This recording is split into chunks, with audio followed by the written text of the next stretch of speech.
Magandang umaga po sa ating mga kababayan sa buong Pilipinas. Tayo po ay live ngayon through our Facebook page. Kasama po ang ating ibang partners who are also sharing this live feed mula po dito sa Metro Manila upang pag-usapan po natin kasama ang ating mga industry leaders kung ano ba ang pwedeng gawin ng mga negosyante na pamamaraan para hindi tayo magkaroon ng maraming losses and risks sa panahon ng COVID-19. Magandang umaga po muli sa inyong lahat. Ako po si Rafi Canare, ang Executive Director ng Association of Filipino Franchisers Incorporated. Kasama ko po ngayon bilang aking co-host si Mr. Jeremy Esquejo, ang aming Finance Coordinator. Good morning, Jeremy. Yes, good morning sir, and good morning rin sa ating panelists and sa ating viewers. So yes, totoo nga sir na grabe lang talaga yung fear na kumakalat ngayon in connection sa COVID-19 and sa pag-lockdown ng Metro Manila. But I believe that with the right information and application of this in our lives, there's nothing to be afraid of.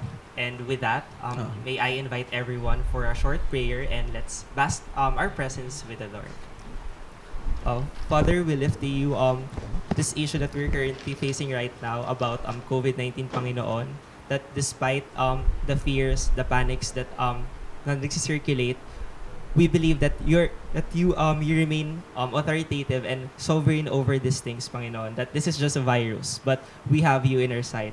Lord, we lift to you the doctors, the nurses, the health workers, and the health professionals na nasa unahan ng paglaban ng virus na ito, that even though malakas yung panganib na dala ng virus na ito, naniniwala kami, Panginoon, na poprotektahan niyo pa sila lalo dahil sila mismo yung kailangan ng mga taong mayroong virus.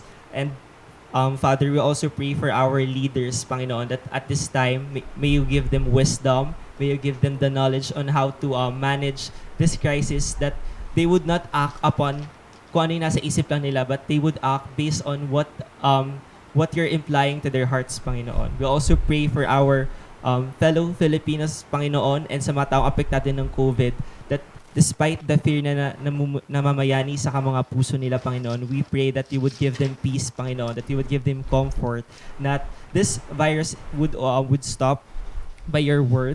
And we also lift to you, Panginoon, the businesses and the other entities, Panginoon, na nag-conduct ng mga operations sila, that Father, we pray that the risk will be mitigated and that you will reign sovereign over sa mga goals and missions ng mga organizations nila. And lastly, Panginoon, despite this crisis that we're currently facing right now, we give you thanks that even if this is challenging, we believe that you're still mightier than ibang bagay, Panginoon. With that, we lift you everything in Jesus' name. Amen. Amen. Thank you, Jeremy. That's really a wonderful and powerful prayer. Naniniwala ko na when we pray together, malalagpasan po natin ang crisis na to. And we encourage all our viewers online na mag-comment po kayo, mag-like kayo, and you can raise questions na ngayon po ay sinusubaybayan namin ng iba't ibang mga tanong na gusto nyo itanong sa ating mga industry leaders. At kung mapapansin nyo po, lahat kami ay mga naka-gloves kasi in-encourage po tayo ng government na instead of mask, gumamit po tayo ng ating gloves para mas maiwasan po yung pag-transfer ng virus. And gusto po nating i-welcome din ang ating mga audience from different platform mula sa Olearn, sa Lipreneur, sa Go Negosyo, at sa Globe My Business and Talkshop Asia who's currently sharing this live feed. And with that, meron tayong makakasama ngayon ng ating mga industry leaders para sa ating halos isang oras na talakayan kung paano natin lalagpasan ang crisis on COVID sa mga negosyo. Jeremy? Yes, Sir Rafi. So we have today, of course, the president of our association, Mr. George Winike. Good morning. We also have Dean Pax Lapid. Magandang umaga po. And of course, past president of the association and from Olearn, Mr. Jerry Ilaw. Magandang umaga po sa inyong lahat. Siguro, Jeremy, hingan natin sila ng short message bago tayo pumunta sa ating important presentation mamaya na ihahatid sa atin ng ating special resource person. Siguro we'll start with Sir Jerry Ilaw. It's also to help us acknowledge our trade association partners. Sir Jerry? Yeah, thank you, Rafi. Magandang umaga po sa inyong lahat. And I would like to congratulate AFI, WB Group, Globe My Business, Go Negosyo, and lahat ng mga partners natin. In fact, we have from WB Group, si Professor Eric will share his insights on how we can cope and adapt with growing concerns on COVID-19. Si Globe My Business, maraming salamat kay Miss Sara Almazan who is here. We also have our partner Go Negosyo. And then of course, Lead More. Si Dean Pax Lapid is here to also share his insights on how we can cope with this situation. We have Pasig Chamber of Commerce, Miss Emeline Kirubim is here. Philippine Marketing Academy, Michelle Ballesteros. Hi, salamat po. And BNI Club, si Miss Mai Sandico. JCI Manila, Kendrick C. Si JCI Makati, Joey Garcia. And then si JCI Alabang, Gia Nasino and Aiza Antonio. Hello po. Tapos of course, si Talk Shop Asia, Sir Rolly Pagaspas. Maraming salamat. And yeah, O'Learn, of course, Jerry Of course. Ilaw. Oh. Kasama din natin si, si founder Let's ng- Eat, Pare, Oo. si Mark De Rosario. Ako, ito yung very concerned din sa nangyayari nating situation. Thank you, Sir Jerry. And ang ating mahal na Dean, ang Habemus Decanus. Nakita mo yung akis ka. Ganda introduction. So, magandang umaga po. I'm Dean Pax Lapid. I'm the chairman and founder of Lead More Development. So, we specialize in entrepreneurship and retail. So, makasama kami ni Prof. Eric in Family Business Advisory. Of course, with George Winnicke. At kasama natin yan sa AFI tsaka sa Go Negosyo Mentoring. Okay, hi. Good morning. I'm George Winnicke. I'm the current president of AFI. Actually, I'm just going to read a small note and message, okay, to all fellow entrepreneurs and my fellow Filipinos. With the COVID-19 taking its toll on our lives, livelihood, security, employment, and businesses of the Filipinos, it's only appropriate that we entrepreneurs take a calibrated approach to this pandemic and all the disruption this has and may further cause us. We should remain calm and accept that this pandemic is already in our midst. It is the best that we fully understand the situation, take all precautionary measures of our lives, our loved ones, employees, and keep ourselves accurately, efficiently informed to strategize, adapt to this changing businesses environment. It has come apparently that we who run small and medium enterprise are the more vulnerable and exposed to this disruption caused by the pandemic. We and the leadership of AFI are taking steps to assist our members, our fellow entrepreneurs, even as we make representations with both retailers, suppliers, service providers, and government partners to seek for more means to mitigate the impact this will cause our businesses. Since Sunday, yours truly have been talking to Secretary Mon Lopez of DTI. Also, last Monday, I was also talking to Presidential Advisor Joey Concepcion. 2 days ago, I have talked to several senior officers of the malls, okay, regarding our predicament. They and other parties involved have committed to do what is best for all parties concerned, including the small entrepreneurs like us. We shall keep you posted on every development support, or breakthrough that we come across. For now, let's all pray and be calm. And please cooperate with the government and the authorities. May God protect us and the Philippines. Magandang umaga po. Thank you very much, President George Winnicky. Very powerful message. Kaisa po ang AFI at ang lahat ng trade association sa ating pagsusulong na mapalagpasan po natin ang sitwasyon ngayon. And gusto ko lang pong batiin ang mga nanonood sa atin ng live ngayon, ang ating chairman mula po sa Dipolog, si Chairman Eric Caeg. At meron po tayo si Miss Joy Malin from Rizal. Hello po dyan sa ating mga kapatid sa Rizal, si PD Mercy. Mercy. Kumusta po kayo? Pareño. Yung ating mga boot campers. And ngayon po, ipapakilala sa atin ng aking partner, ang ating magiging resource speaker para mas maintindihan po natin kung ano ba yung mga dapat nating gawin sa kasalukuyang sitwasyon. Jeremy? Yes, Sir Rafi. So, for our main resource speaker for today, he is a World Bank IFC governance consultant, a columnist, book author, professor of global marketing at the Ateneo Graduate School of Business, and a senior fellow at the IPMI International Business School in Jakarta. He is a member of the Singapore Institute of Directors and is currently pursuing his executive diploma in directorship at the Singapore Management University.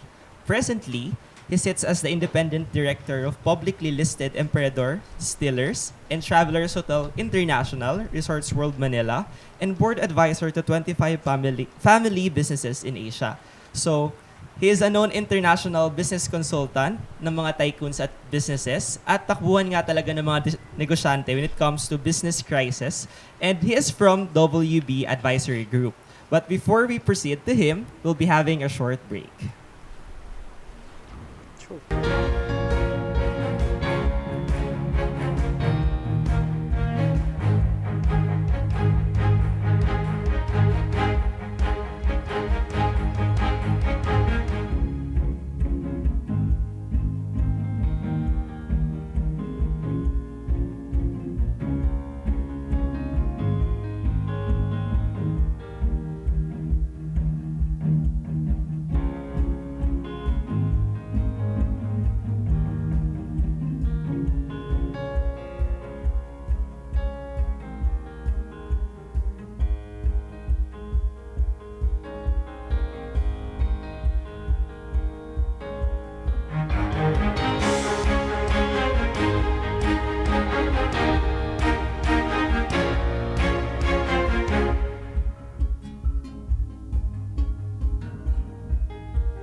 morning. Um, Thank you for this invitation. This is a very brief lecture on my experience in the ASEAN region the past few weeks. I flew in exactly 15 days ago, and if you can see, there's a picture that I am going to show you. This is in Changi Airport. That is the only car that practically was existing, and that was the car that dropped me off. So that's in Terminal 2, around 14, 15 days ago. If you, so it's pretty much deserted. Then you look at the next slide. That's what's inside. A handful of passengers like me who took the late afternoon flight to Manila. If you again look at the next slide, that's the fast check-in area. Again, there's not much there to see. And finally, the last picture, there's really nobody checking in. Effectively, there are more airport staff than passengers. I'm not sharing with you purposely to alarm you, but to make you think rationally. And I want to start with this, essentially this study initiated by the Asian Development Bank. Worst case scenario for the Philippine economy, we might breach almost 100 billion peso in losses, and the likelihood of around 250,000 jobs lost. Again, I don't want to sound as an alarmist, but these are stats called and sourced from the Asian Development Bank. Now, let me walk you through, just to provide you a certain snippet of essentially the past 30 years. This is something that would probably make us feel more relieved. One of the worst, if not the worst, economic event that happened was pretty much in the 80s. If you look at the chart, our inflation was just way up the roof. For those who were doing business in the 80s, inflation was in the north of around 40, 50, even 60%. And it was a tough market then. So that was a period of almost 4 years, starting in the 80s, 83, during the assassination of Ninoy Aquino, all the way to 86, 87. Then it took another dip during the spate of military coup attempts. So that was a period where perhaps the Philippines took a back seat, and it was a dramatic turn for the worst. That is why in our current scenario, it's more of the uncertainty that's spooking the market more than anything else. So again, looking at the slides will in a way give us a sense of relief. There was a very, very difficult event in the 80s. This is as of March 9. This probably would have changed a bit. But if you look at the COVID-19, again, from deaths per day worldwide, still tuberculosis tops the list with essentially, several thousands ahead of COVID-19. So, again, it's the alarming figure of the 80s that will probably tell us we should not be very scared. As a matter of fact, as what we have learned in many information, it is just a flu. But it's the inability of every single individual to become irrational. So again, I'm stating facts here. And the facts are very clear that the COVID-19 is way below in terms of deaths worldwide. If you look at another chart, this is a source from JP Morgan. This is a wonderful slide for business owners. in marketing parlance, it's like a life cycle of an event. So you look at the US, it's picking up.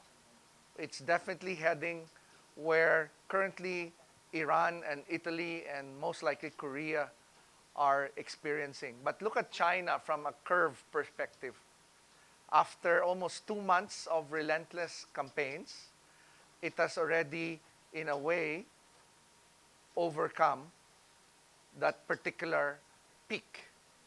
But for Korea, it looks like it's almost there. For Taiwan, there has been no recorded death or infection the past few days. Italy and Iran are obviously catching up and they're heading upwards. And the US, if they don't do their textbook approach right, it's going to be tough as well. So we are nowhere near the curve. Again, it's the fear factor that has instilled a lot of irrational behavior to the point that panic buying is irrational, emotional, and it borders on stupidity now. So if you look at the new infection increases, the large new infection, the limited recovery, all the way to the late accumulation and recovery, where you can exhibit small new infection and larger doses of daily recovery, I think it's a cycle. So it's just a question of when. And that's where the uncertainties would now appear to head. So what are we looking at now as a scenario here? Travel industries, the so-called tourism and travel, airlines, hotels, they have been hit hard. Obviously, the MICE, where events would normally essentially come in heavy, continue to be canceled left and right. So to obviously prevent the spread of the virus. So we're talking about supply chains being rattled now. As I've said, I've had many clients outside the Philippines where clearly with manufacturing companies in China, we had to look for sources and we had to temporarily close. So trade linkages have slowed down and business travel has practically come to a stop. Now, in the ADB recent analysis, they obviously came up with a global impact study, which could range anywhere from 77 billion to 347 billion US.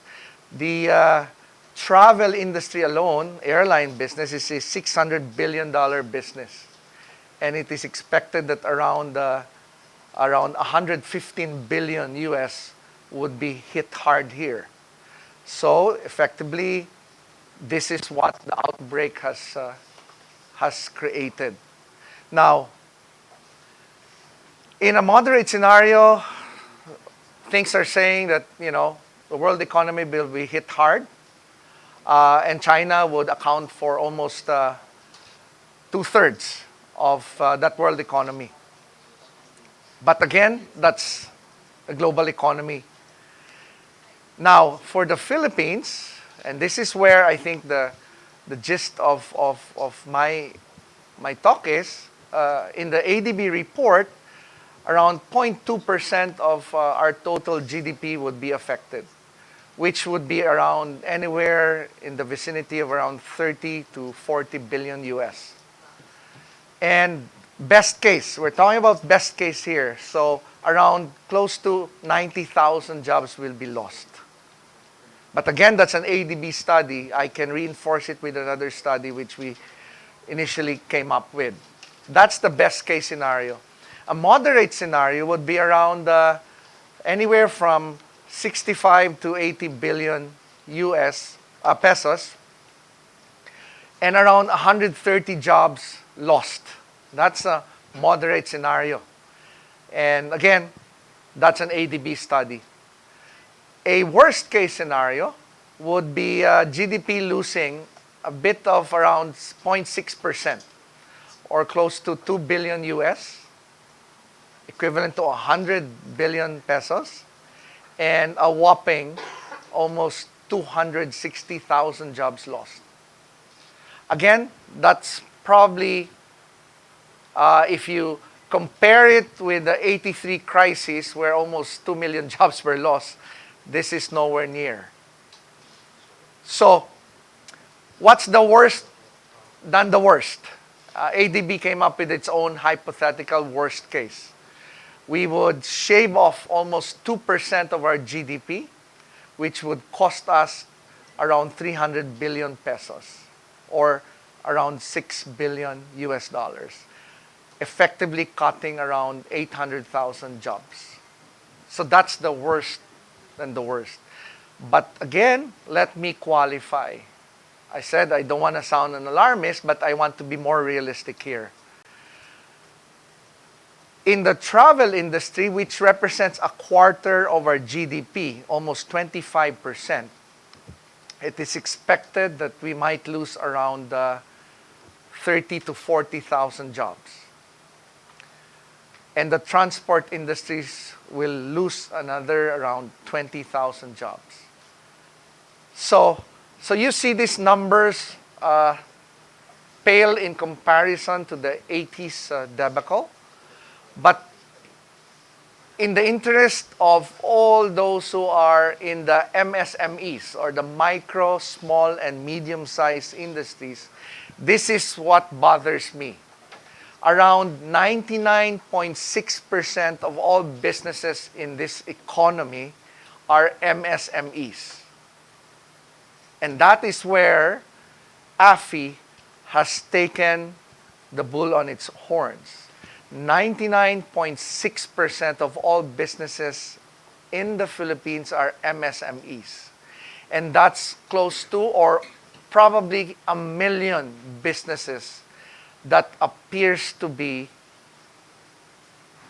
going to be a setback in the next few months.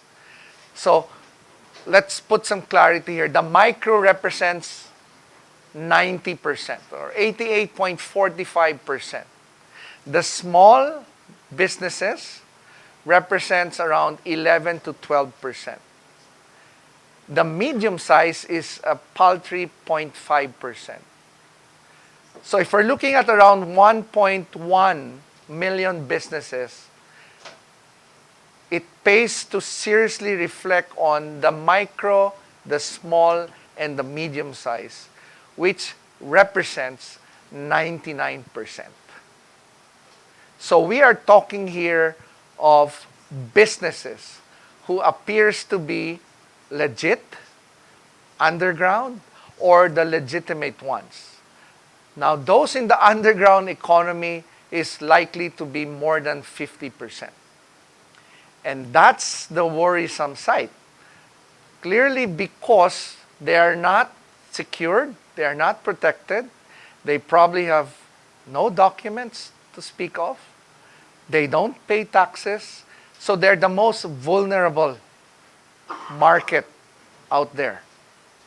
The remaining 40% are the ones that needs help. They're the ones that are renting.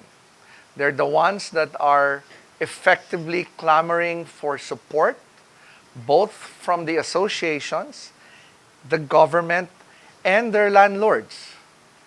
You see, if you talk about food, for instance, and then you put up operating expense like rent. So food and rent alone is 50% of any operating expenses. Then you have labor cost. So when you dramatically are hit hard by no sales, which is expected to hit as much as 80%, that's where the big problem comes in. So I've helped some companies overseas, and their sales, and I'm going to cite some countries here, but clearly, for instance, Hong Kong and Singapore, their sales have gone down by almost 90%. 2 months ago, the Association of Food Businesses banded together, made a full letter, wrote the letters to the landlords. In Singapore, there are 24 landlords, and made an appeal to cut back on rentals. In just 5 days, these landlords commiserated and realized the importance of a partnership.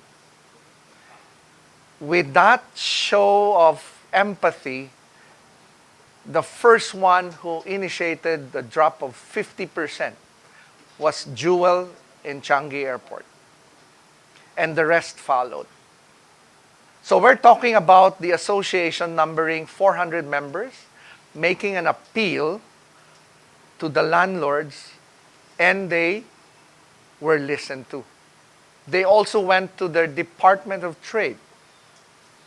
And it was a solid partnership that in less than 1 week, their decision was very clear that each and every stakeholder must help one another. And therefore, decisions were made. And now, since they're looking at the bright side, the only appeal they were looking at was a rental reduction of 2 months. And from there, they could take it 1 month at a time. So again, this is not new. And that is the purpose why AFI took the initiative, for a very simple and fundamental reason. The bulk, if not all, of the members of AFI are practically within the micro, the small, and the medium enterprises. And they need help. They need help from the government as a stakeholder. They need help from the landlords who are there as partners. So clearly, these things are very important.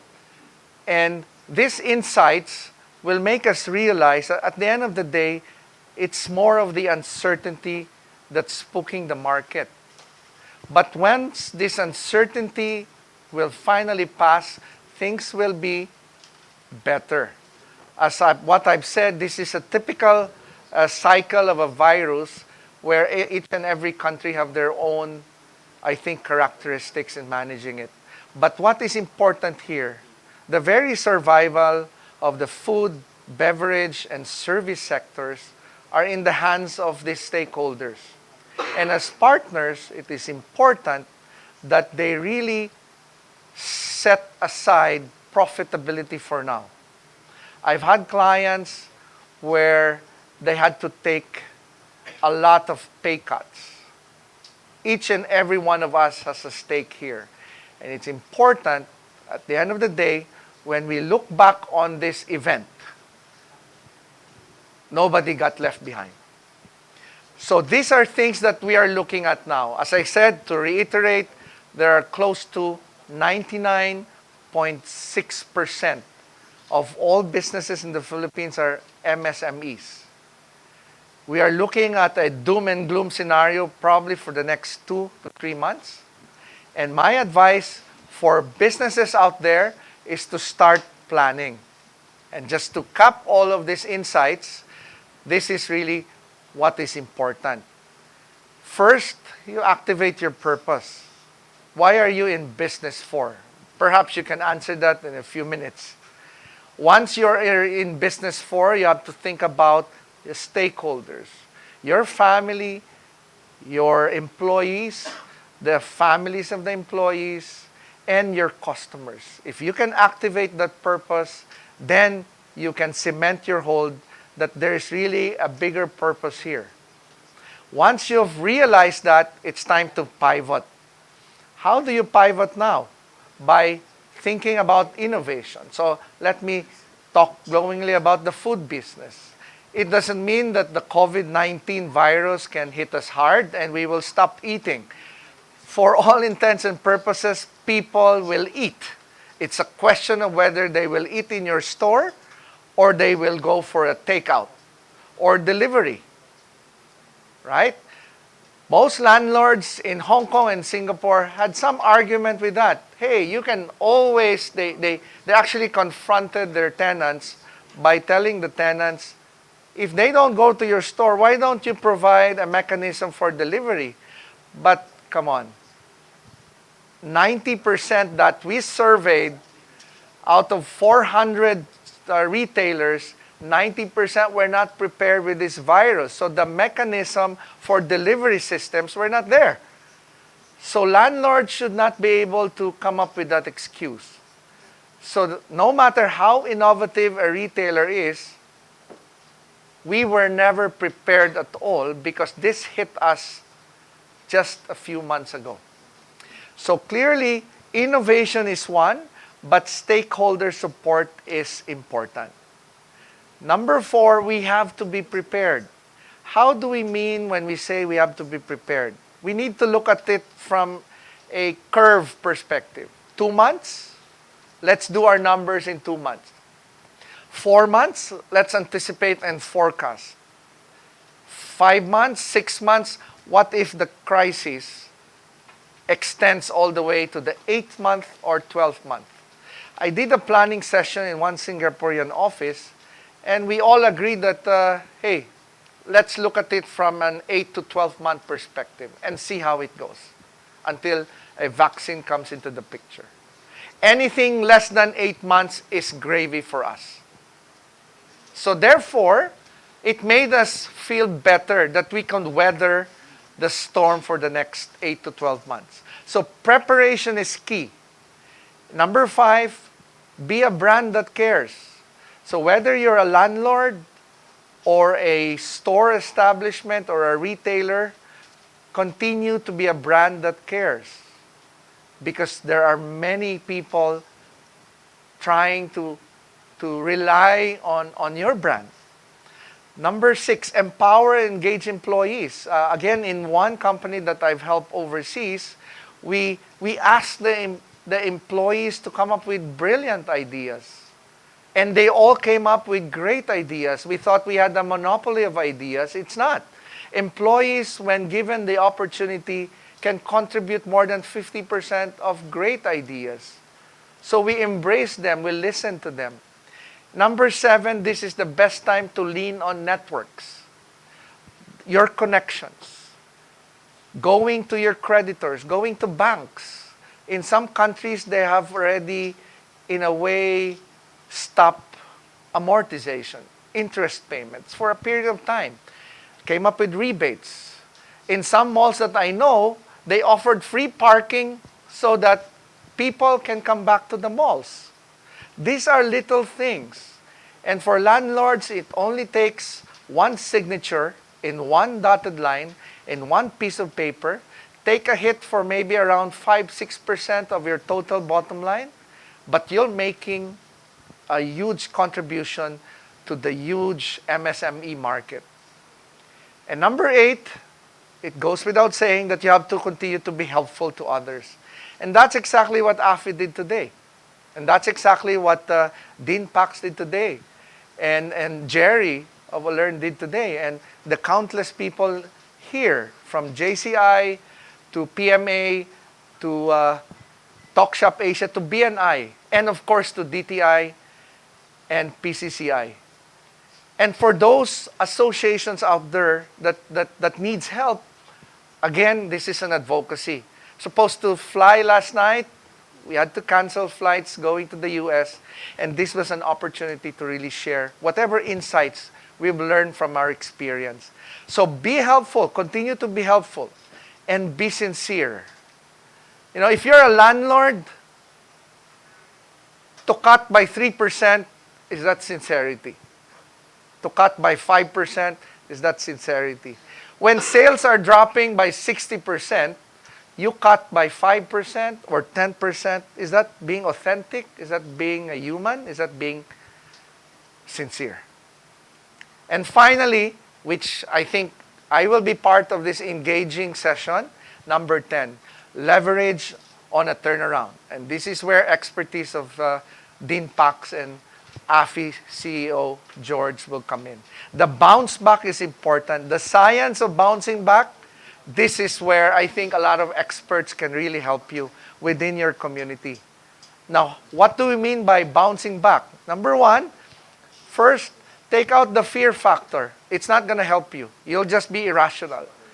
I know you have bills to pay, like me, like the rest. But the first thing is take out the fear factor. When you have a rational mind, you can now put some science here, which is what? Plan. In my last column, I wrote about an article with the title, Stop Agonizing, Start Organizing. So don't agonize. This is just a flu, folks. It's important to start having a rational mind. So plan. After you plan, you probe. What do we mean when we probe? We scan the markets.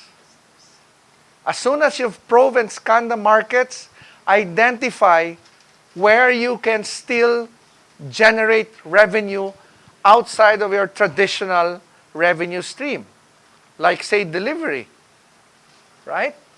So revenue stream, that's important. Look for value enhancers that will further help you generate more revenues. Your highly and practically so much reliance on mall-based sales, you will now be challenged to think out of the box, out of that box. So put some science there by identifying possibly revenue streams. There are many out there. As soon as you've identified your revenue streams, cost it. Whatever resources you have, put your numbers already. Put some metrics. Again, we're talking about 2-3 month campaign just to weather and tidy you up. As soon as you've put some numbers and cost, forecast your sales. A short-term plan covering 1 quarter to possibly 3 quarters would do the trick. And at the end of the day, finally put your P&L in place, a profit and loss. Now, if you need to borrow money, then use your network, go to your creditors, perhaps explore other opportunities. You have the F&F, family and friends as well. So all is not lost. There are too many opportunities out there. All you have to do is to think rationally. And my takeaway and possibly last statement here is simple. Go back to what Steve Jobs many years said. Start with a beginner's mind. Right? Just reflect on it. Start with a beginner's mind. How did you started your business? With nothing, right? With 1,000 pesos, with 5,000 pesos. So start with a beginner's mind. You struggled so many years. What's your biggest risk here? If you are, say, President George, what's your biggest risk here when he opened Tokyo Tempura? Maybe 100,000 pesos? That's the only risk practically that George will lose. If he starts with an open mind, hey, what's the biggest risk? 100,000 pesos. So hey, do it. If you're MSME, I strongly encourage you to start with those basics, the fundamentals, the bounce back, the turnaround. There are many experts at AFI that can help you or handhold you. Right? Dean Pax of Leadmore will also help you there. So, come on. Have a rational mind and always start with a beginner's mind. And at the end of the day, pray. Be prayerful. I think that's really what matters most in this time of need. Thank you so much. In a short while, we'll be having a short break. And while having a break, I encourage all our online viewers to please share this page, comment, and raise questions. We'll be having a Q&A in a while. So please share this page because our next topic, our next discussion will be more on the different insights of our industry leaders. So please share this page, comment, and raise question. Thank you, and we'll see you in a while.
And we're back. Napaka-insightful po ng ating nadinig mula kay Professor Eric Soriano. So again po, andito po tayo sa ating segment na kung saan magkakaroon tayo ng mainitang discussion. So kasama pa rin po natin ang ating mga industry leaders at mamaya sa kabilang studio kasama po ni Jeremy ang ating mga leaders from different trade organization. So keep on sharing. Kung maaari po sana makapagtanong kayo, kung meron kayong mga gustong i-clarify lang sa situation ng business niyo, this is the right time, just post it, and mamaya po isa-isa nating sasagutin. And now, back po tayo dito sa ating mga magigiting na industry leaders. Hingan po natin ng insights ng ating mga kasama dito sa ating stage. Let's start with our favorite Dean Pax, Lapid. Good morning. So, quite how to put it, insightful as well as challenging. Especially now, they're asking me to do some insights. I scribbled some, actually my grading sheet, so I scribbled some things here that Prof. Eric did. So, kabisado ko ba si Prof. Eric, magkasama kami sa family advisor nito. So, one is uncertainty spooking the market. Then the other bit that sabi niya dito is you should not be very scared and should not be irrational. So, kahapon lang ang daming panic buying. Yung isa hindi nakabili ng alcohol, ang binili vodka na, no? So, sabi niya pareho din naman daw 'yon, ano. So, admittedly there will be some effects on our travel industry, our MICE, kami ni Prof, and then of course President George, we travel a lot, so we've stopped that for the meantime. Of course, our supply chain. The bigger part, which is our concern here, is the MSME, so which is our micro, small, medium enterprise that really comprises 99.5%. No? So that's the percentage. So bottom line, as I picked up from Prof now, is that we'd like everybody to be part of this problem. We all should be part of the solution. So we all have a stake in the Philippine economy. We live here, we're Filipinos, and we're businessmen. So as entrepreneurs, we should be both leaders and teachers, and we should show to the Filipino people and especially to our employees and to our clients that we care for everybody. So having said that, with a challenge to do some insighting, I only have two basic premise questions to each and every one of you. How do we do business continuity and contingency in a pandemic? So, there are two backdrop here. Are we really in a pandemic? Or two, are we coming into a crisis? To answer the first, are we really in a pandemic? So, wala na pong denial or para bang trying to negotiate. So, a pandemic is a widespread occurrence of the COVID-19 natin at global levels. Except, of course, Antarctica. There are only 1,000 people in Antarctica, no? So excluding Antarctica. So, the World Health Organization, there's good news. I mean, not all doom and gloom. Is that Dr. Tedros, so in an announcement, said that there's low risk if you are below 50 years old. Of course, hindi po kasama doon. There's low risk if you did not visit any of the countries that's widespread ang COVID-19. And there's low risk if you are not in direct contact with somebody who's already been infected. From the side naman of President Duterte last night, so we all have to follow what our DOH is saying. And of course, we need to really cooperate with our authorities. So, what is worse is not the pandemic, because it is the first time that the World Health Organization says that this pandemic can be controlled. And we've seen some countries already that tapered already those infections. So, what is more worse, I'll tell you now, is a panic-demic. What's a panic-demic? And that's the first key that Prof. Eric said here, uncertainty is spooking the market. A pandemic is, a panic-demic in a pandemic is your sudden, uncontrollable fear or anxiety causing irrational behavior. That's what's happening in the stock market now. That's what's happening to some of the businesses in panic buying of the groceries. So, with that, I now go to the main meat of the insight is, are we coming into a business crisis? I will give you the freedom to answer yes or no. Anxiety, it is a threat to business goals and it could lead to deviation from your original plan. I believe that most of you would have answered yes. So definitely, we're coming into a crisis. So when now coming into a crisis, how do you want to do this now? You need to manage that with flexibility and control. How do you manage flexibility and control? By something on a bad situation now, you don't want to make it worse. As Prof was saying, this could last 3 months, this could last maybe up to end of the year. So, you hope for the best, but you plan for the worst. And his realistic worst is a minus 6% on GDP with 100 billion on money and 260,000 jobs lost. You manage flexible and with control. So, managing flexibility and control, we now move to the planned offense. The best defense to our viewers right now, thank you to Afi and to all the members of the chamber here, a best of defense is a planned offense. So how do we do a planned offense? Few points. One is communications. Please, no more infodemic. Please be responsible enough not to share bad news or fake news. We are all in here together. That's why this is advocacy. Our time and our talent, we're giving it back to the Filipinos, people, especially the SMEs. So, communications. I've already done that early this morning with my team. So, in the digital world, the easiest way is you want to share something, but you've not proven. There are only two things comes to help. That's the World Health Organization and, of course, your DOH. Now, when it comes to now to business, it's you as the business leader. Your policies should be clear and concise. I like the last 8 or 9 points of Prof. Eric, that you have to be helpful.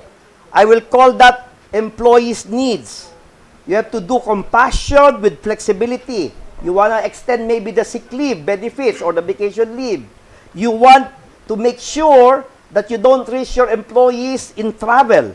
You have to restrict your travel within almost nothing. Yeah? So you have to, nothing at all. You follow the NCR and all your community quarantine. Remote work, very, very important. As business leaders, as entrepreneurs, HQ only on skeletal staff. Only those that are essential in managing your businesses. The supply chain, you better make sure that you know your inventory levels, your order quantity, alternative sources, or even your substitute. In the end, when it was a stable economy, what you wanted is all market penetration, you wanted sales, you want market share. In an uncertain situation, like what Prof. Eric said here, uncertainty spooking the market, is you need resilience. First, you survive through this challenge. Next, you thrive. You try, you cry, you fry, which means you suffer, but continue to fly. I'll repeat. That's the book of President George, The Bounce. So try, cry, fry, but continue to fly. If you are not ready for this, then I don't think you're a businessman. The real leaders, you try, you cry, you fly before you fly. Okay, so what else? He mentioned about business forecasting. So, business tracking and forecasting. Crisis will create unpredictable changes. You need to understand your business issues rapidly, and you have to have regular reports. The most important is cash position. Your current cash reserves, you have to compute how many months will that last versus the pandemic. The objective, of course, is you better make sure that your business is operational and then should recover after everything has quieted down. As I said, stable economy is all penetration. In a crisis economy, it's about resilience. So, I guess, how do you now want to do your crisis management? You set up a crisis team. You have to set up a crisis team. You have to identify the business issues, which is employee, your customers. You have to identify your supply points as well as your cash. And then you plan, you hope for the best, you plan realistic worst, you take action. A big gamble, you continue your jogging as if nothing has interruptions of operations, you accommodate or you negotiate for rents and all other monthly expenses. And of course, you need to communicate the changes in your workflow. I will end. And this is my prayer this morning, and this took me in Isaiah 40:28. He never grows tired or weary. He strengthens those who are weak and tired. Those who trust in the Lord for help will find the strength to you. Remember, God is all you need until you realize that God is all you help. Maraming salamat. Amen. Ang galing. Ang galing ni Dean Pax, no? Galing Insight. talaga. Very insightful, malalim ang ano, silang dalawa ni Professor Eric. Ang galing na kanila. Ang bottom line ng kanilang sinasabi is really to plan. It's not yet too late, no? Nasa early part pa naman tayo. Alam natin, last year medyo nagsisimulan to. Pero today is the right time. And this session is really helping us to really, ano ba yung pwede nating mga gawin. So kaya, stay tuned lang kayo dyan. Keep sharing. Pakinggan yung mabuti yung mga sinishare natin. Kasi marami kayong mapupulot na pwede nating gamitin kapag bumalik kayo sa kumpanya ninyo at nag-replanning kayo. So let's hear from our President George. Meron siyang gustong i-share na case study, Sir George. Okay. Good morning. Since Monday, I've been talking to people. I've been absorbing their anxieties. Okay, more often times their fears. An average entrepreneur per day is 15 people per day. My wife is asking me to turn off the phone already. But it is our duty to help our fellow entrepreneurs. Okay, what's causing the anxiety is fear. Let us not make fear control us. Let us control fear. That's the problem. If we have fear, we lose sight. We lose sight of our plans. 3 weeks ago, I have seen what's happening in China, what's happening in Singapore. So 3 weeks ago, me and my key people in the office already planned a contingency plan for this one. Some of them said, masyado ka naman paranoid, sir. I don't think mangyayari yan. But, I think 3 weeks ago, we had plans that easily be activated. Okay? So, let's control fear by acknowledging the fear. Once we acknowledge the fear, automatically, we will understand the fear. Once we understand, we can now strategize. And then, we can create our action plan. And of course, we have to act on it immediately. Okay? Yeah, the other day, a fellow member called. President George, walang pumapasok sa glutas pa ko. That's it. I have no more cash flow. Wala nang pumapasok. I told her, do you have plans? Sabi niya, wala. Wala akong plano. I don't know what to do. I'm doomed. Okay? So I told her, relax. Let's do some rationalization. I told her, how much is your operating expenses per spa store? She told me, it's 120,000 per month. And then, I told her, compute 120,000 pesos to 5 stores. That will give you 600,000. When I told her the amount 600,000, I told her, yan ang tatama sa'yo, 600,000. So natakot siya. Takot siya. Oh my God, saan ako kukuha ng 600,000? I told her, how much is your savings? Your company savings, ha? Hindi personal savings. My company savings is 4 million. Sabi ko, so multiply mo. 600 divided by 4 million is around 6 months. So you're 6 months to live. You can support your company for 6 months. Very clear sa kanya.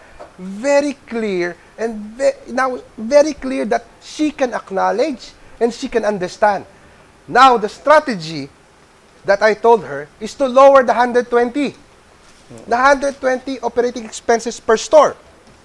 So sabi niya, anong gagawin ko, Sir George? Most probably, okay, the first step is to talk to your landlord. Landlord talaga ang key dito eh. Because we control inventory, we can control people, but we cannot control the landlords. Okay? Since she was outside the mall, okay, she can opt to use her advance rent or deposit. Magsarado ka muna ng 3 buwan. You're still okay. Your 120, ang kukunin mo na lang dyan is the labor. Sabi niya, when he saw the whole plan, she said, I will do this. Kasi kita niya eh. So, you are now prepared for the impact. Your company is now prepared for the impact. But, sabi ni Prof. Eric, you have to innovate to survive also. Tinawagan ko last night. No. Open ka. Shorten the operation hours. But, highlight the side effects or the effects of gluta.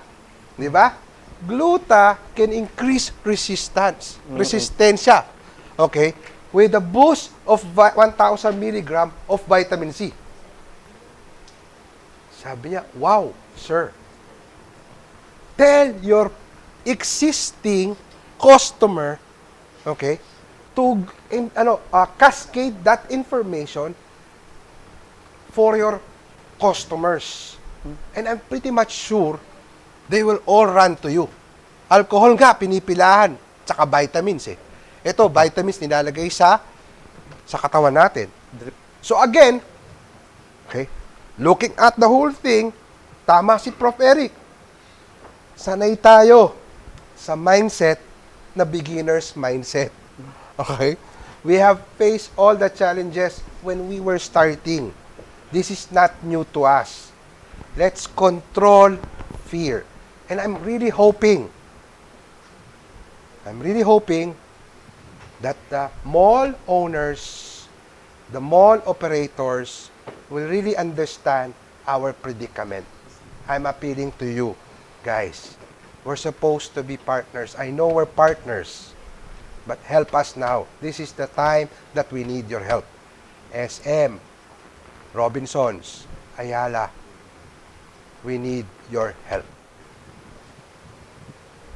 Very detailed yung binigay. No? Oo. It's really a case Case. na pwede mong maging reference ngayon on how you will position your business in the midst of this crisis. So, kailangan mag-compute ka, i-project mo lahat, i-revisit your savings kung paano mo to magagamit. Kaya ka nga nagsisave eh, di ba? Para sa mga ganitong situation, pwede mo siyang gamitin. So, that's really a good input. So, at this time, we are encouraging questions from our online viewers. And in a while, pupunta po tayo sa kabilang studio para ipakilala natin ang ating mga allied partners. Pero ngayon po may mga questions tayo. Kanina, meron ako nakita kay Mr. Nazareth. Tinatanong niya na yung kanyang partner is still in denial na merong nangyayaring problema. So paano ba niya, siguro is pertaining to partners, no? Paano ko ba mo-convince ko na yung partner ko na there's a problem? And paano ba tayo magko-convene para tulungan siya ng kanyang partner? And this is addressed to Professor Eric. Siguro. Well, if he is in denial, the only remedy there is to confront him with facts. No? Facts would normally address the issue of again irrational behavior and uncertainty. So show him the facts. If he is still in denial, maybe he's not really a good partner to start with. That's true. And it's time to consider seriously discussing where this business will head, no, in the future. So that's how I look at it. Confront any issue at all. If you confront it with real facts and figures, will perhaps make them realize the importance of doing some decisive action. But if that option is no longer possible, maybe it's time to consider looking for another partner. So I'll just i-compliment ko lang sabi ni partner Eric ko dito. So, facts and figures. So, I will ask the entrepreneurs ngayon, who does cash position every Monday? Pag kayo ay negosyante, you need your cash position at the start of the week. Alam mo ano ang iyong gagawin disbursement at saka receipts mo for the week. Para alam mo ano yung ibubulsa mo, ano yung ilalagay mo sa bank account, ano yung ilalagay mo sa investment account. Again, these are practices that we do. A more high level or high network clients namin ni Prof. Eric, we do an operational review using the financial perspective. Remember, cash and your finances on facts and figures is the bloodline and the blood flow of your business. You start business with cash, it should end with more cash. If your partner sees that you're not getting enough cash anymore, sorry sipain mo na. Ibig sabihin, tutulog-tulog siya. Tama si Eric doon that he doesn't deserve the partnership. So you're not a real businessman. Again, I call upon all the entrepreneurs ngayon, no? So do your cash positions every week and you will see weekly whether you're recovering or you're deteriorating. If you're deteriorating, it means your strategies or your short-term actions are not commensurate to the challenge ahead. Actually, Dean, Prof, there's a big learnings here. Entrepreneurs, especially the small entrepreneurs, their company is only based on cash flow. Day to day. Cash flow basis. Meaning to say, Cash accounting.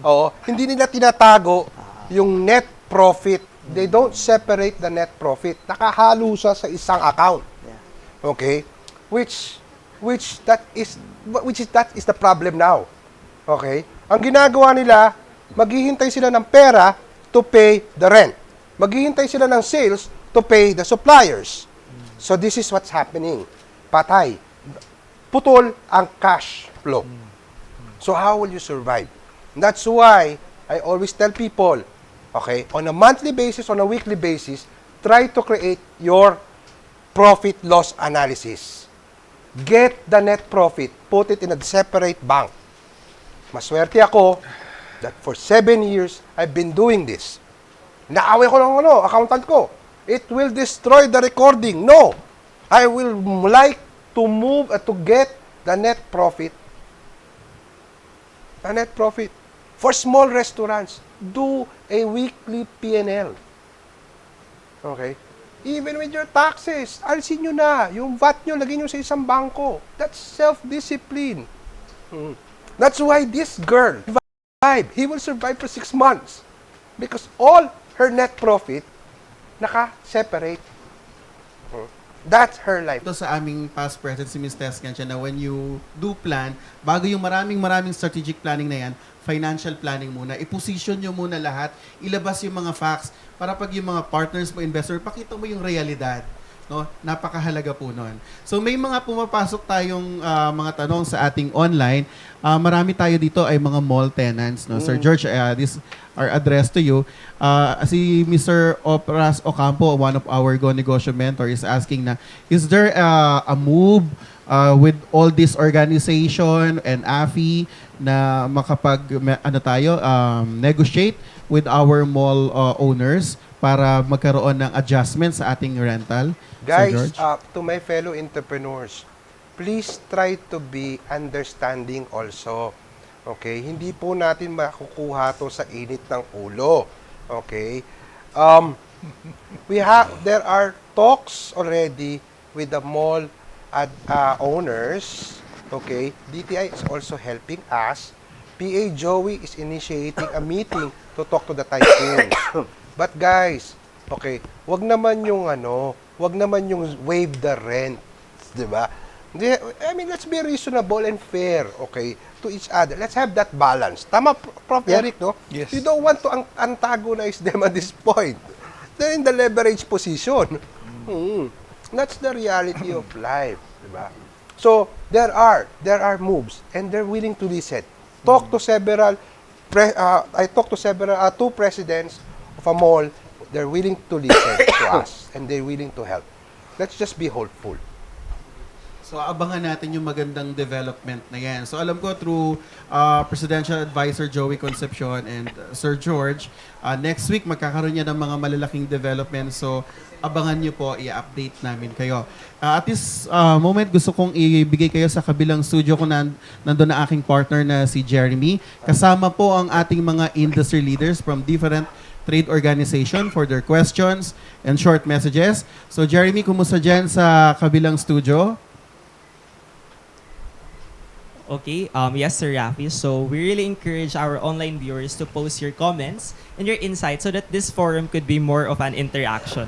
So I have here with me the list of partners for this forum: WB Group, Globe My Business, Go Negosyo, Lead More, Pasig Chamber of Commerce, Philippine Marketing Association, BNI Club, JCI Manila, JCI Makati, JCI Alabang, Talk Shop Asia, and Olearn. So I have here with me representatives of some of our partners here na nag-risk, and we're really thankful that pumunta sila para they would be knowledgeable on how to help their members and constituents. So right now, we'll be asking for their insights and questions. So meron po ba kayong questions or insights for this forum? Okay, ma'am. May you please introduce yourself and the organization you're representing po.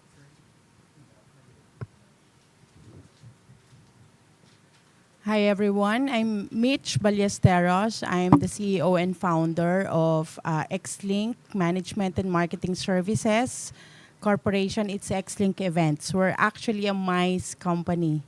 I'm also representing here Pasig City Chamber of Commerce, and I'm also the Vice President for Philippine Marketing Association. I'd like to be positive despite this crisis that we have, because according to a Chinese proverb, any crisis would open us an opportunity. And the silver lining amidst this, parang Miss Universe, ano? It's an equalizer, actually, for all of us. It's making us understand that all people, despite the marketing competition, the business competition, we all need to come together and solve this crisis that we're facing. It's a great equalizer because we're seeing now how would people solve this together. That if we don't agree with each other, we don't cooperate, we cannot overcome this. As a marketeer and a businesswoman for almost 2.5 decades, I've been through a lot of ups and downs. And the beginner's mindset is always basic for me. It's a call for us to go back to the basic. And I think the most relevant marketing strategy right now is marketing for humanity. Okay? How would your business address the concern for people, the significance of this product to the health, to the humanity, to being of the people around us, and to the world? Of all the piece of sustainable business, people, product, profitability, and planet, now is the time that we need to rethink how would our services and product and business address the humanity. Let's say, from the example of Mr. George Winnicke, the gluta spa, beyond the product of a gluta spa is the resistance that it's giving to humans so that they can combat the threat for health because of the COVID-19. So the other businesses should think also, how would your business be relevant so that you can serve the purpose to the human health and to the planet also. Kasi without this, of course, we cannot survive. And I think strategically, we need to allot R&D budget and R&D time and efforts to really coexist, not to really combat, but to coexist with the viruses and bacteria, which is the most, not the worst, because we have to coexist with them, no matter what happens. This is the most challenging part of our humanity right now. How do we survive despite all of these viruses and bacteria that would come along and challenge the lives of our people and our planet? So beyond the competition in the business, beyond the marketing strategies and competition, we need to think, how would we serve our purpose as business leaders so that we can survive this health crisis for now? There will be more challenges later on. How do we cope with this? As having COVID-19 as a great equalizer, we need to learn from this and put, I think, 2 steps backward, but more steps forward after this. So, thank you. Yeah. Any insights also, ma'am? Is this good? My name is Emily Kerubin. My company is Materiales Fortes Philippines Inc. I also own other businesses. I represent Pasig City Chamber of Commerce, and I was also a past vice president of Business Network International. And I don't know if there's a representative from DTI here. I know they're supposed to be here. Basically, just like what Sir George said, that AFI has been talking to business owners, landlords, presidents of malls, to discount on the rents. From the Chamber of Commerce, basically we at the local level, local city level, we are the partners, business partners of the local government units. I hope that we would also be able to come up with discussions with the local governments if they can give us a moratorium on the fees that we need to pay, the leeway in terms of payments and dues and taxes, knowing that this crisis is really affecting all types of businesses. So that's my take there. I hope that we'll be able to gather a lot of other local chambers as well to really talk to a lot of local government units and maybe the PCCI head office.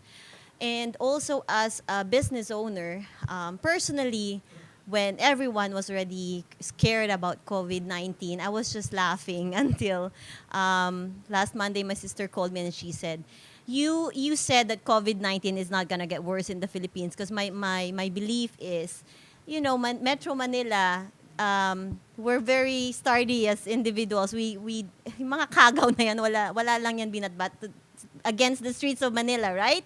So I was like, hindi yan aakyat ang numbers. But it's here. And coming from a business background, that there's always a contingency plan and plans for business as usual. Now, when it hit, I'm glad that we have business leaders who are also advising this to our people. We need to continue business. We cannot just allow this fear to overcome us. So kaya natin to. supportahan natin ang isa't isa, tayong mga negosyante. Let's talk, let's continue talking and discussing. So we'll be able to get the support of the government and the support of other businesses as well, especially the landlords. That's all, Jeremy. Thank you, ma'am, for sharing those insights. And I think the other speakers have something to share. Okay, thank you to our friends in Pasig Chamber of Commerce, si Ma'am Mitch at si Ma'am.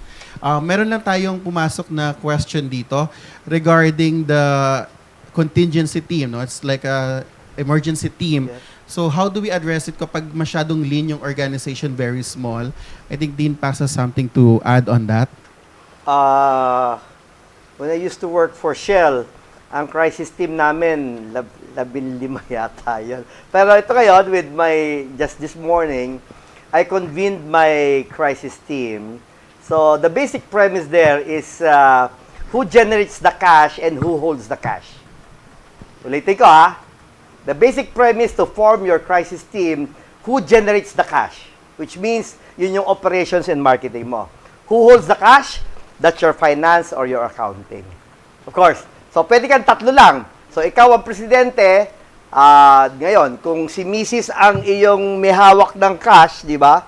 And of course, yung iyong marketing and operations, tatlo. Ngayon, kung kaya mo 5, then I'll put it in a balanced scorecard. You've got your HR for your employees and your infrastructure.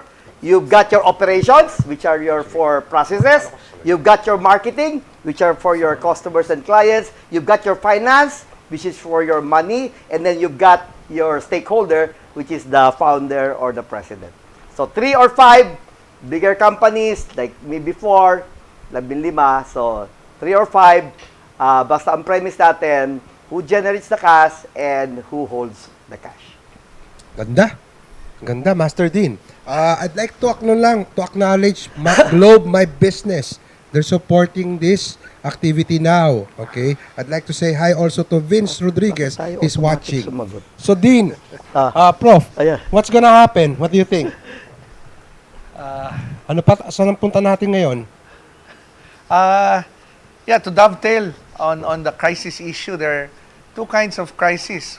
One that is sudden and very disruptive. One is something that you anticipate will happen. So, hey, this is something that we anticipated, and therefore, we can plan. Yeah. As opposed to a sudden, katulad niyang nasunog, biglaan, pagising mo, wala ka na, natupok na. This one is planned. This is not abrupt. And therefore, is something that we can plan.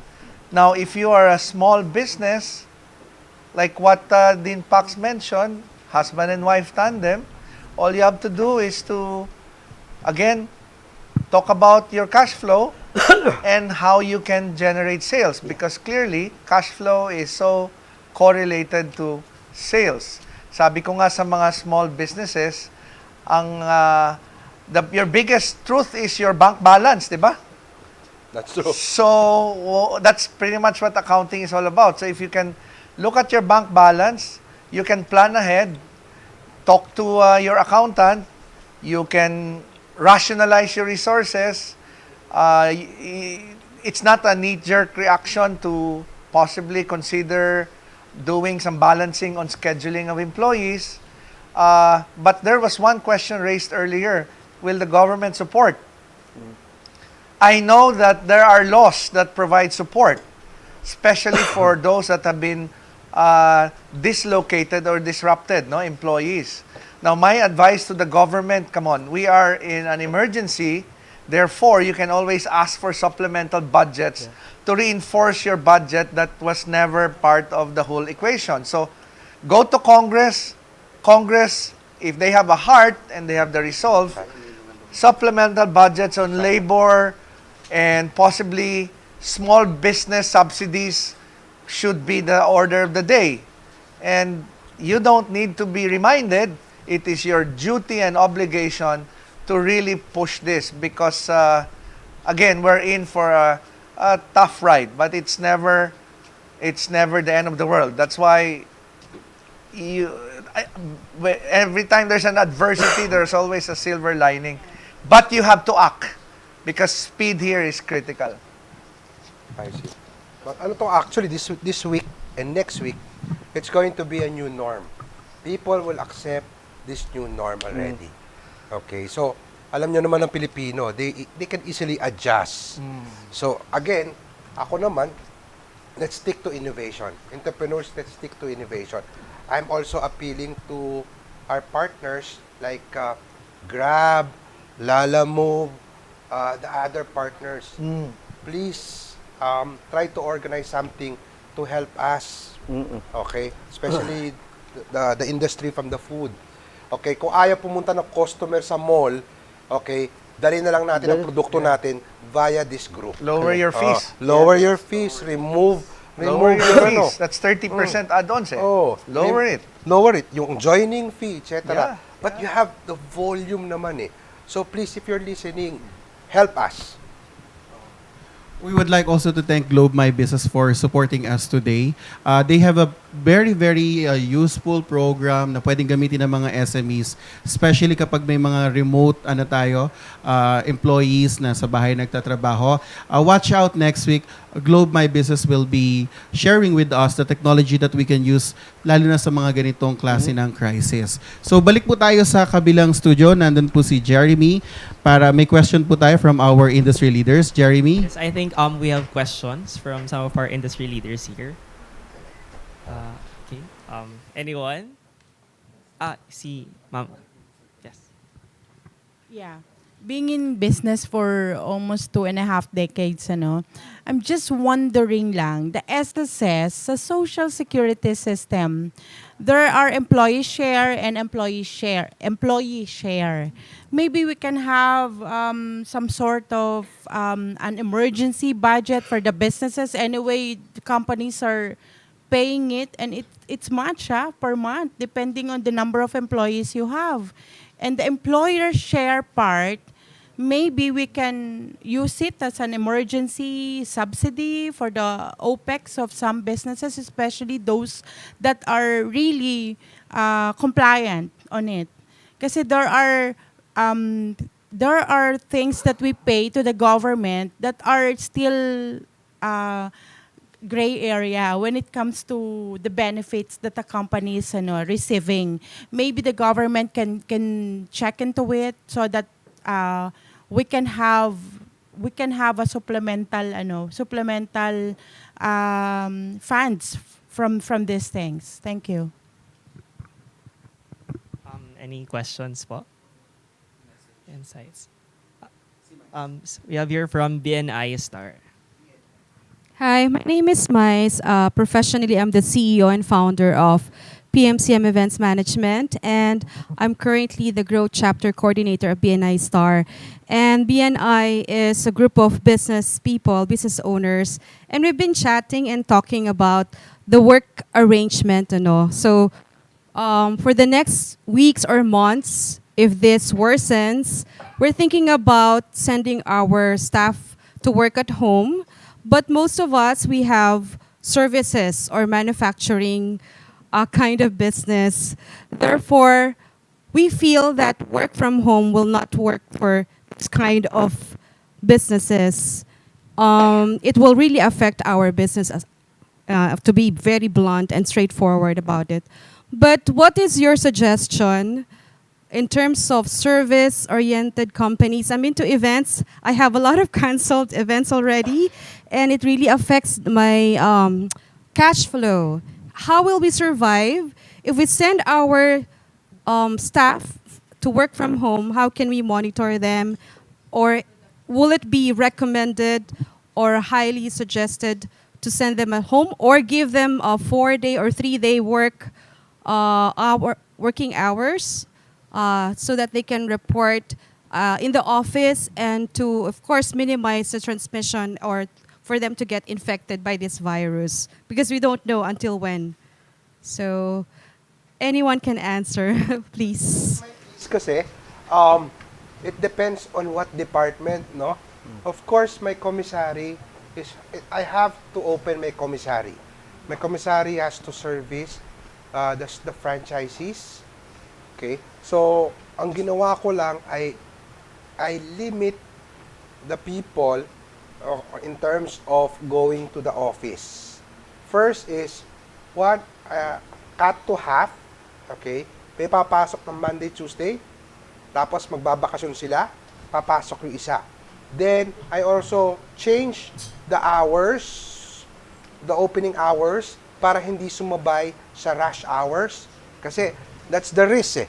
Okay? That's the risk. Okay? Maaga rin sila uuwi, para hindi sila sumabay sa mga uuwi.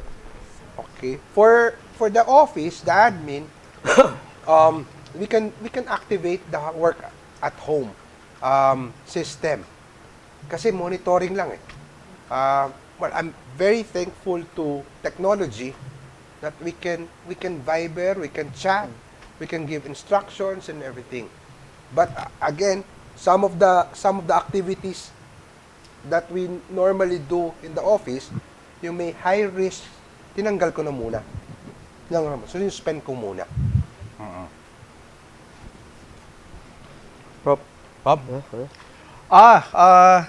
MICE siya. under a MICE, it's a bit difficult, right? Because your business is all about people and events. It's likely to be two things. So work reduction, that's one, and seek out subsidies already. And anticipate how long will this particular crisis.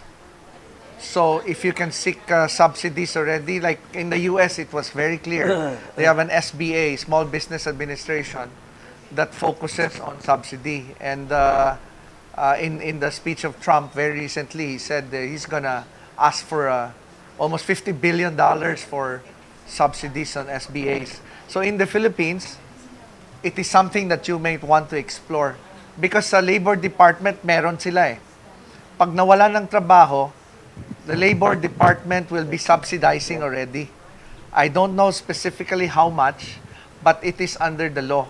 That's why they're asking for a supplemental budget already with Congress. So you may want to explore that. And perhaps the best agency to cover will be the Department of Tourism, because that's where you are clearly aligned, no? So work reduction is one, and then possibly subsidies that you can explore with the different agencies, because DOLE has already.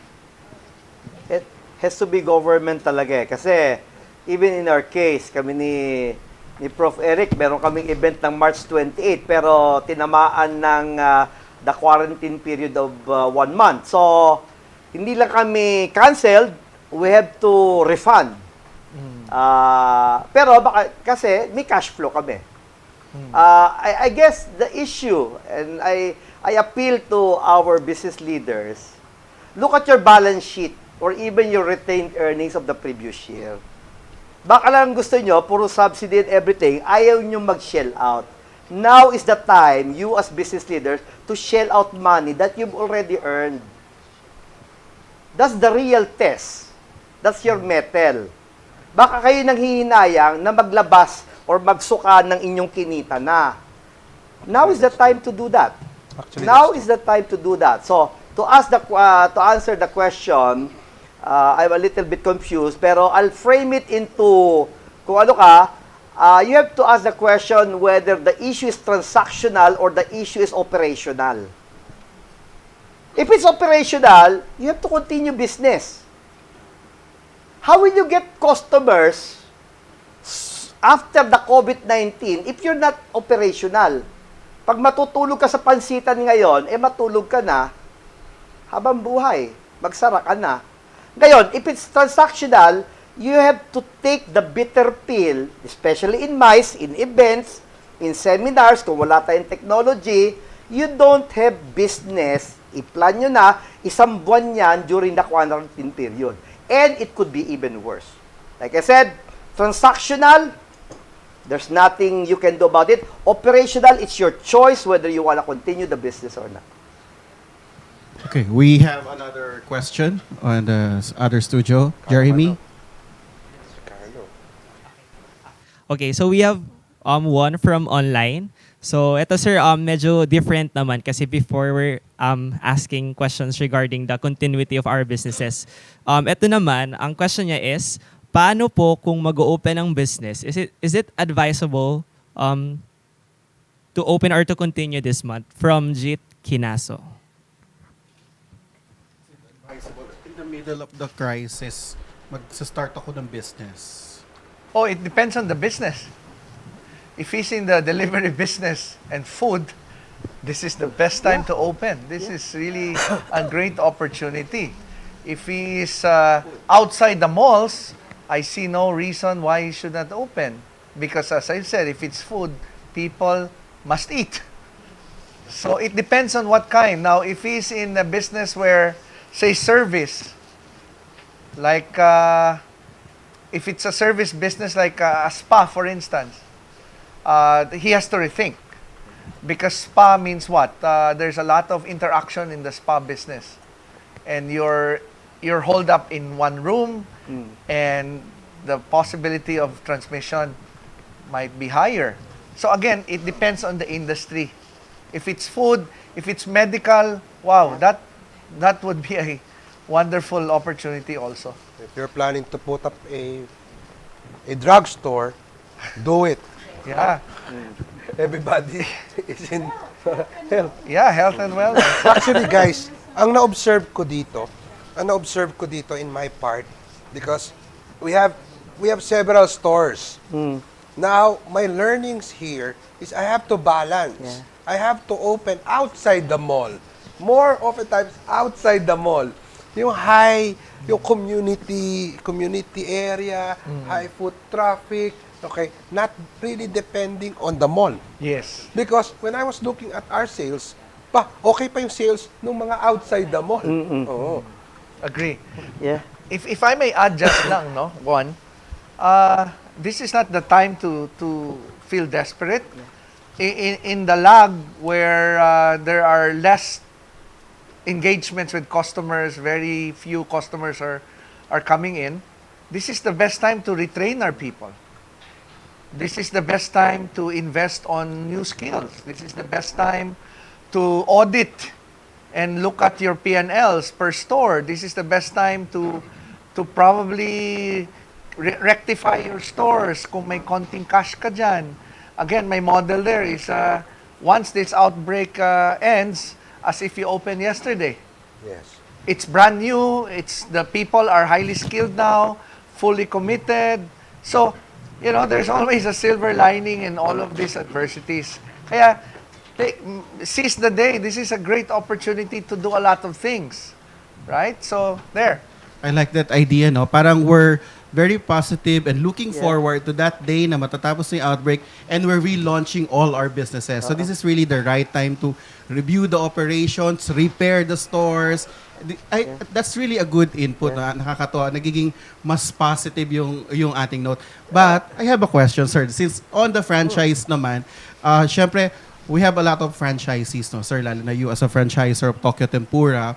So, what are the assistance that our franchisors is extending to our franchisees, especially in Metro Manila, which is greatly affected by this crisis? So, ano ba or baka you have something to recommend to our fellow franchisors na pwede nating gawin, lalo na ngayong panahon ng crisis na to, Sir George? Well, just last night, I was talking to one of my key staff, and I told her, I need to talk to our franchisee ASAP, because last week we were still observing the effects of this situation. I told her that as part of our assistance to them, we will be waiving the service fee for 2 months muna. 2 months muna. And then after 2 months, we'll evaluate again. And if everything's okay tayo. And then tell them that we are in the same boat. We need to help ourselves. Okay? We're doing our best to talk to the landlords. Again, babalik tayo sa landlords. You talk to the franchisee, you go back to the landlords. Okay? So, I think just be in touch with your franchisee. Talk to them. Share their fears. Okay? Or teach them how to control their fears. I'm sure, marami rin yan.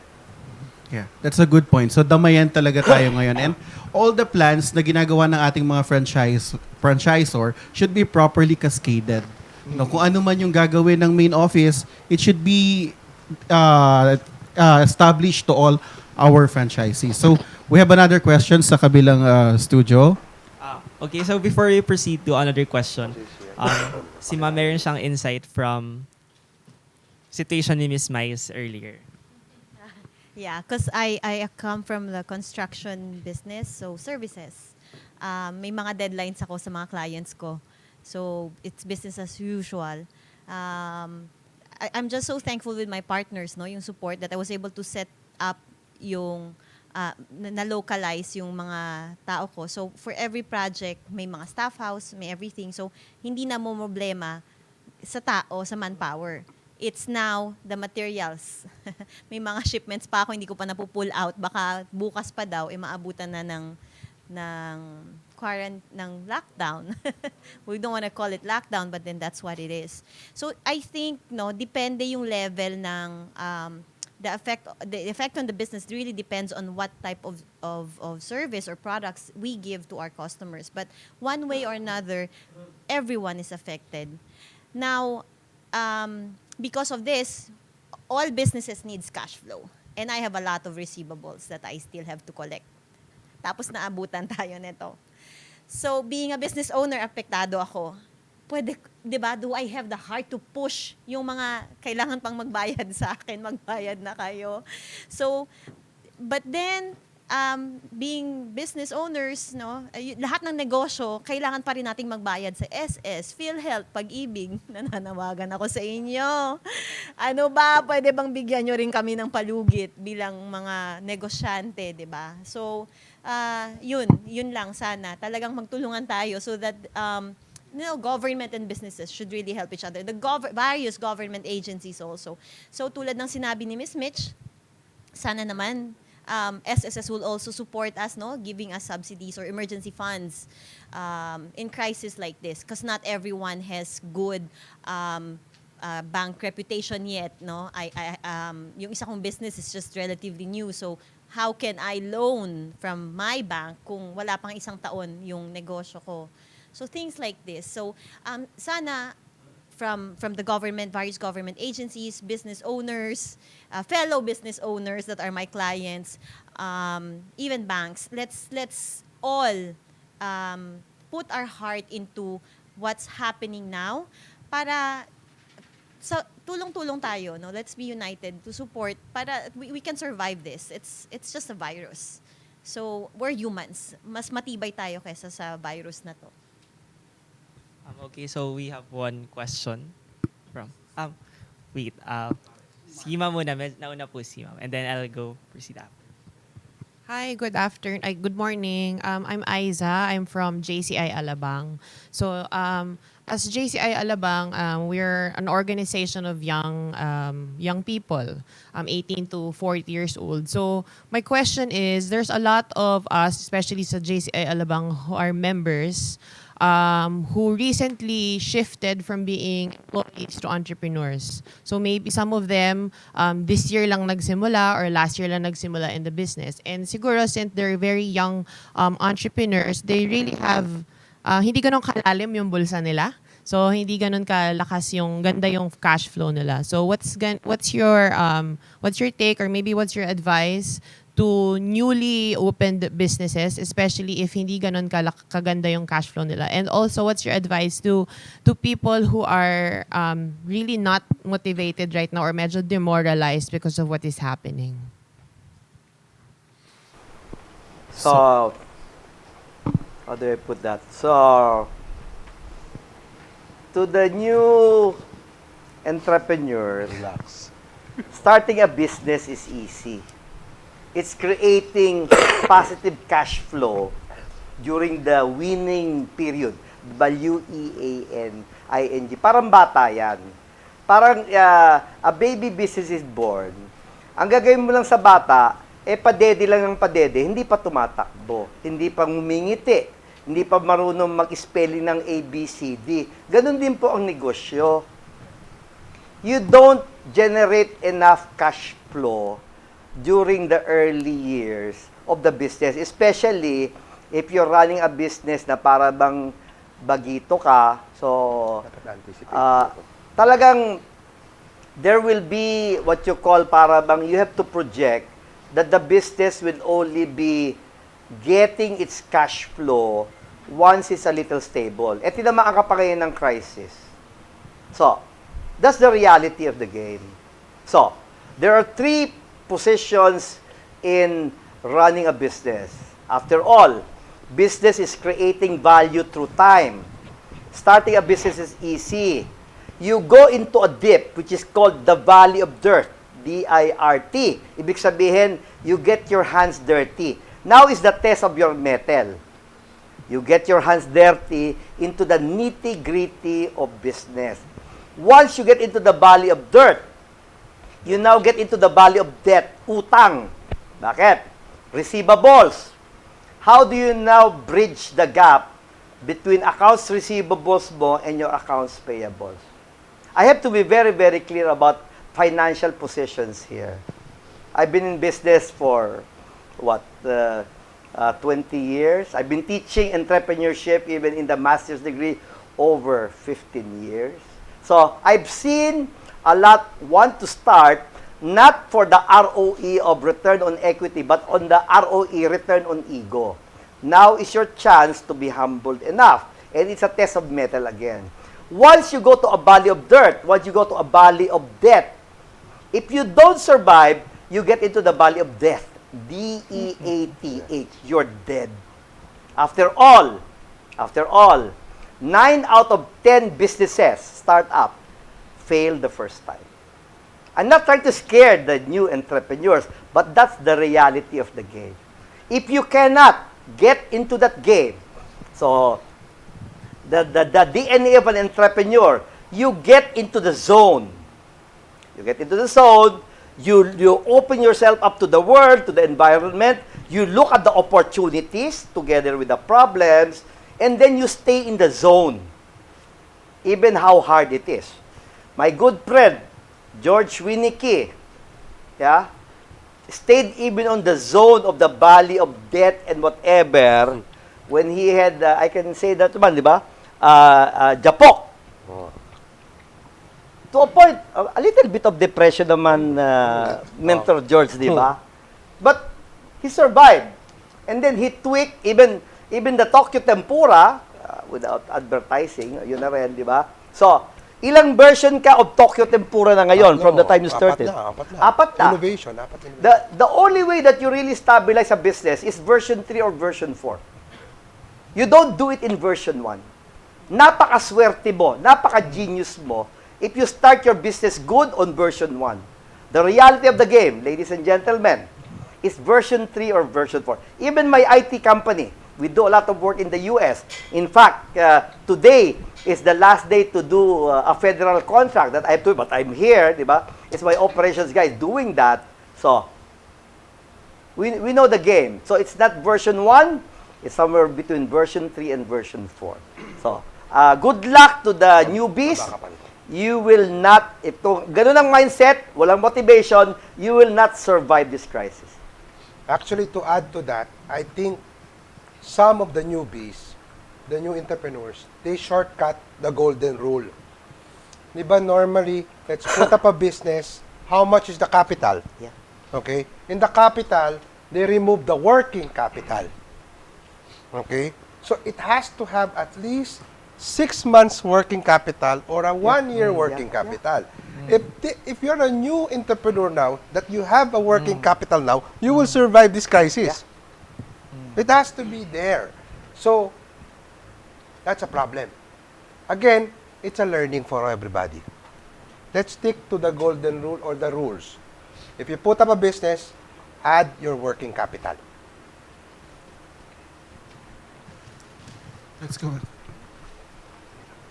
So we have another insight from, let's see, Yeah, hi everyone. My name is Mark De Losario. I'm the founder of Let's Martin. Eat Pare. I'm also a proud member of JCI Manila. I'm with my brothers here, right beside me.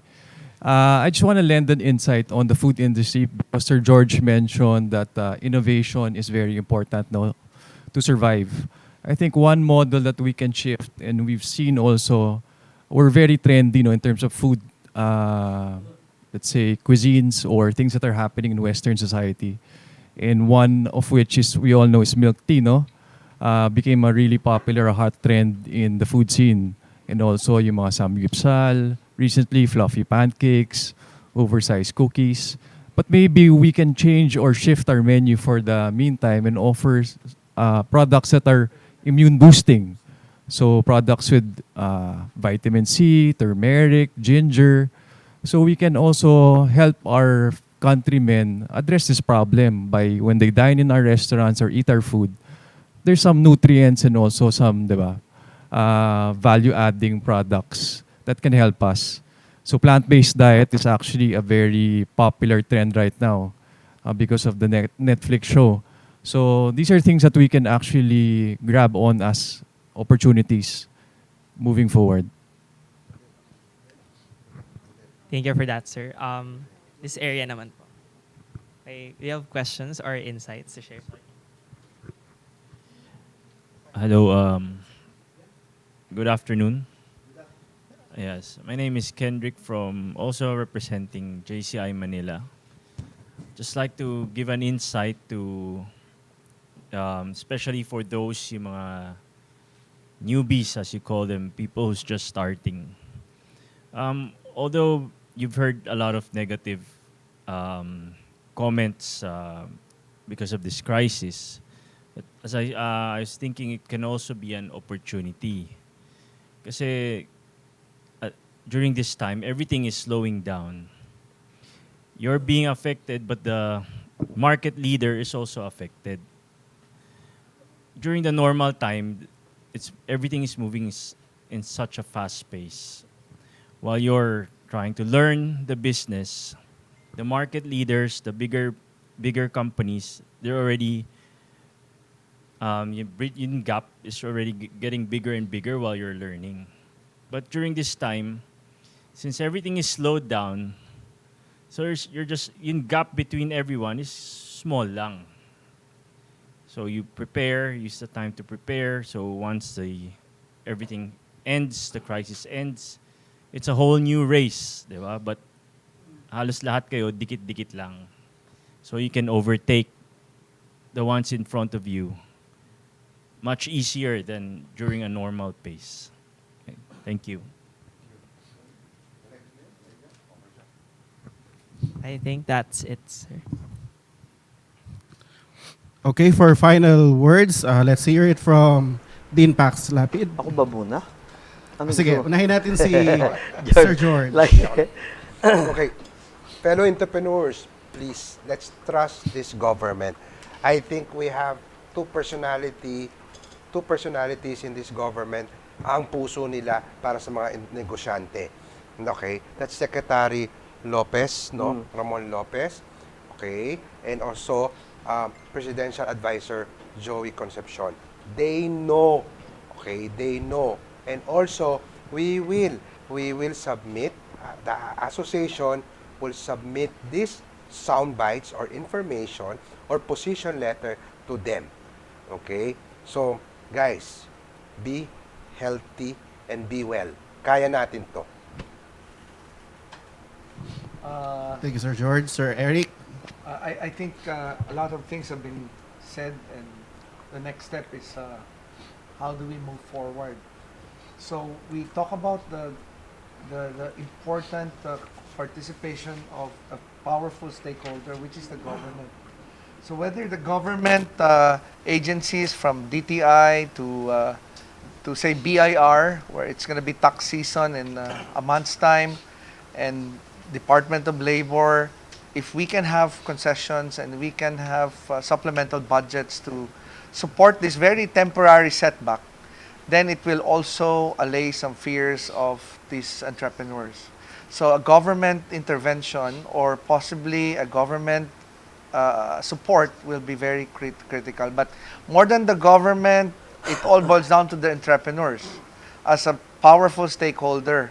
Aside from continuously becoming healthy, it is also important for the entrepreneurs to have the tenacity and the grit. Kasi that's why you're called entrepreneurs, right? You've gone through this many times in the past many years. So this is just one of those events in your cycle where you will have to face this head on.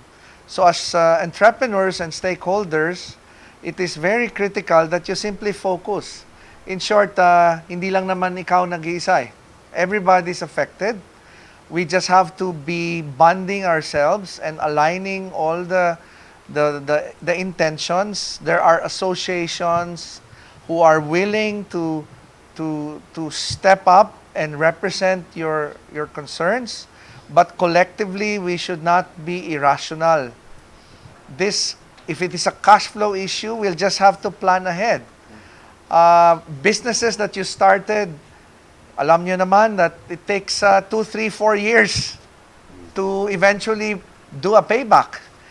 We're barely a month, 2 months in the game. So as I've always said, it is a concern, but it is not something to really worry about. Yes, it is a concern, because if you're worried, you cannot think. If you're concerned, you can obviously have the rational mind to push this forward. So these are the stakeholders that I think are very important. At the end of the day, if you have the tenacity and the grit, any adversity is perhaps a lesson that we can always share with other fellow entrepreneurs. Okay. Thank you, Sir Eric. Dean Pax. So last, huling habilin, no? So to the Philippine entrepreneurs, ano? So one is you protect yourself. You're the business leader. So sabi nga ni Presidente kagabi, itong virus na ito, hindi biro, di ba? Okay? So you protect yourself. That's very important. Because how can you lead if you're sick? Okay? 2 is you have to plan.